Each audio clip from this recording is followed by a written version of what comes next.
Have mercy on me, a sinner.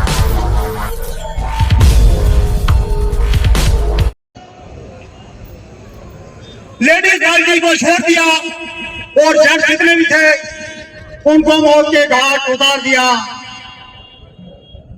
इसके रोष पूरी दुनिया में था।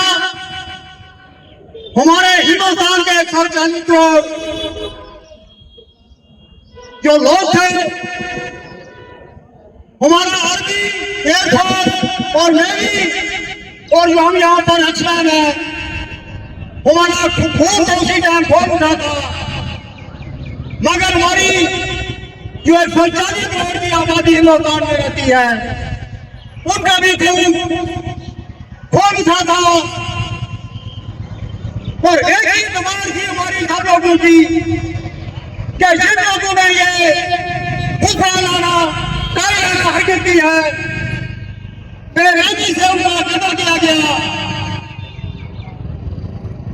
और उसमें हमने 29 अप्रैल को इसी जगह यही टाइम प्रोटेस्ट हमने भी उसका किया हुआ था। हमने बोला था कि हमारी जान इंडियन आर्मी को जरूरत होगी तो शरा विशाला हम आज भी फ्रंट लाइन के मोर्चे पर जाने के लिए तैयार है। मेरे पास ये रेजोल्यूशन है हमारे जम्मू कश्मीर के 22,000 जो अभी सेवा नियुक्त हुए हैं, उन काफी लोगों ने हमारे जो एक्सल लीग के लेफ्टिनेंट जनरल साहब रिटायर हैं, उन्होंने जो ये भागदौड़ संभाली हुई है, उन्होंने 20 जो डिस्ट्रिक्ट प्रधान हैं उनमें से कई में फोन किए हुए थे। और हमें भी आज बताओ कि कौन सी जगह हमें इंडियन आर्मी के साथ काम करना है। ये रिकमेंडेशन गवर्नर जी के नाम है और एक रिकमेंडेशन ये हमारा आर्मी कमांडर जो ऊपर में रहते हैं उनके नाम है।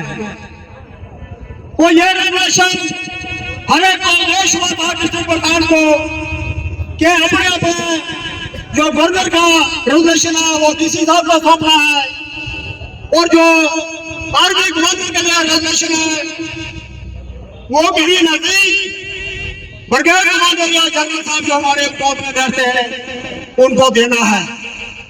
7 तारीख को हम 5 लोग यहाँ से चले गए और एक रेजोल्यूशन हमने सुई वाणी ने ब्रिगेड कमांडर साहब को दिया, और उसके बाद दूसरा रेजोल्यूशन जो गवर्नर साहब के लिए था वो अपने डीसी साहब को डोडा में दिया। और मैंने उस भाषण में 29 अप्रैल को बोला हुआ था कि ये जो चिंगारी सुलगी हुई है, ये तो थोड़ा सा शोला, इतना शोला तो बड़ा नहीं, तो फिर भी कुछ ना कुछ वो लपटें तो ले ली। उन दो शहरियों को यहाँ से मुबारक जरूर करता हूं, दोनों शहरियों को, कि जब हम आराम अपने घरों में सोए हुए थे, 7 मई की रात थी, पूरे आतंकियों के जो कैंप थे, जो 13 कैंप थे, जहां पर वो मकसूद अजहर का राइशी पकड़ा था या ट्रेनिंग कैंप था, जो हमारे बॉर्डर से 100 किलोमीटर दूर था। धन्य करता हूं दोनों शहरों को कि 100 किलोमीटर पर उन्होंने अपनी जो कार्रवाई की, मगर मकसूद अजहर को वो मंदिर देखना था, वो उसके अंदर रेंज में नहीं आया, और उसके परिवार के 13 लोग वहां पर मारे गए। और जब उनके जनाजे निकले तो उसमें आर्मी चीफ, आर्मी के अहदेदार अफसर, फिर ये जब यहाँ से हिंदुस्तान से रिपोर्ट होती है के आर्मी वाले इनका साथ दे रहे हैं, इनके ट्रेन कमांडो मिलिटेंट के रूप में हमारे लोगों को कत्ल कर रहे हैं। आप सभी ने वो मंजर टीवी पर देखा, सभी जनाजे में शामिल हुए थे और मसूद अजहर ने जबान से बोला कि मैं क्यों बचा, तो भाई तुमने जो अपने कर्म किए हैं इसीलिए बचा तू। और अभी पाकिस्तान प्रधानमंत्री की तरफ से ऐलान हुआ है कि 1 करोड़ रुपया जो उनके वो मरे हैं मसूद अजहर के संगी साथी, 1 करोड़ रुपया उनको दिया जाएगा। और उस पर जो बंगला नस्ते नाबूद हो गया है उसकी दोबारा मरम्मत, और उसके लिए पाकिस्तानी हुकूमत इमदाद भी देगी। आप ये जरा सोचिए, एक ही दिन हमारा ये हिंदुस्तान और पाकिस्तान आजाद हुआ था। हिंदुस्तान आज कहां से कहां पहुंच गया, और पाकिस्तान आज भी दोबारा लेकर हर देश में भीख मांग रहा है। 1 बार भीख हो, 2 बार भीख हो, 3 बार भीख हो, वो भीखी भीख बंद है। आपको पता है सभी मुल्कों ने कार्ड उसको दिखा दिया, तुम्हारे पास भीख की कोई गुंजाइश नहीं है। एक चाइना, एक ये बांग्लादेश और दूसरा ये तुर्की, जिसकी मदद हमारे शक्तिशाली प्रधानमंत्री जी ने पिछली बार की थी। कहीं भी कोई हालात बद से बदतर होते हैं तुम्हारे प्रधानमंत्री जी उनको रिलीफ देने के लिए चल पड़ते हैं। ऐसे लोगों को रिलीफ देने से कोई फायदा नहीं है।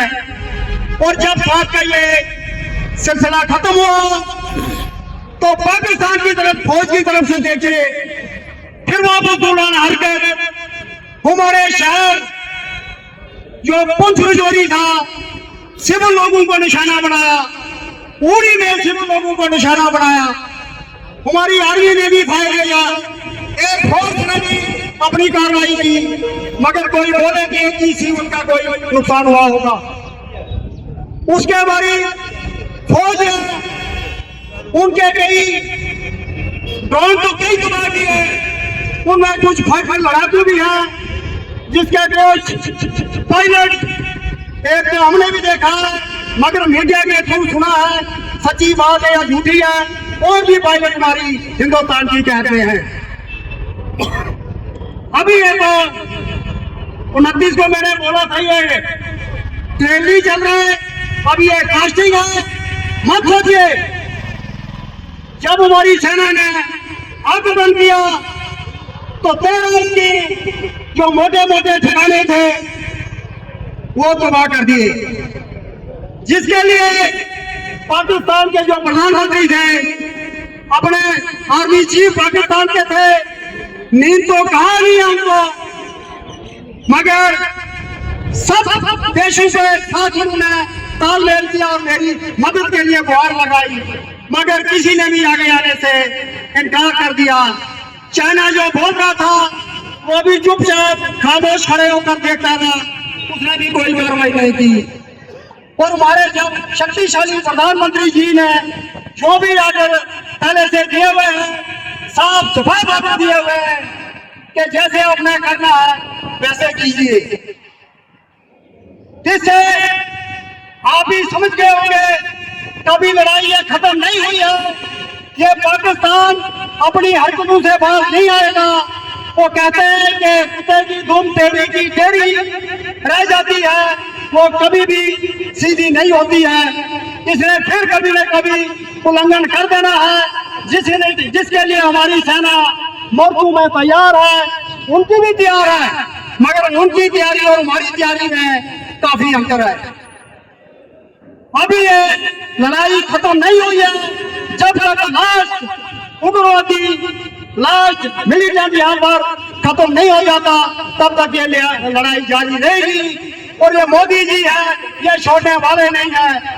एक मोदी जी है, एक हमारे अमित शाह जी है, हमारे राजनाथ सिंह जो डिफेंस के ये मंत्री हैं, अजीत डोभाल जी है, तीनों सेनाओं के प्रमुख हैं।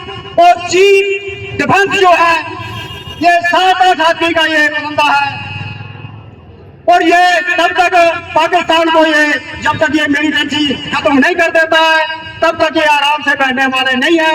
ना हम लोग बैठेंगे, ना हमारी जो सेना है मोर्चों पर डटी हुई, ना वो बैठेगी। आपका टाइम मैंने ज्यादा ले लिया, बातें तो बहुत है, मगर हमारे यहाँ पूरे लोग हैं। तो पूरा फौज में कोई नहीं होता, जब मरेगा तभी पूरा होगा। ये तो बिल्कुल हम ठीक है, जैसे मैं हर बार बोलता हूँ, देश के लिए हमने कसम मर मिटने की कसम खाई हुई है, आज भी हमारे वो दिल में है, तो कभी हमने मटाई नहीं है। अभी जब भी हमें कभी ऑर्डर मिलता है तो हम शाना बिशाना जाने के लिए तैयार है। धन्यवाद, जय हिंद।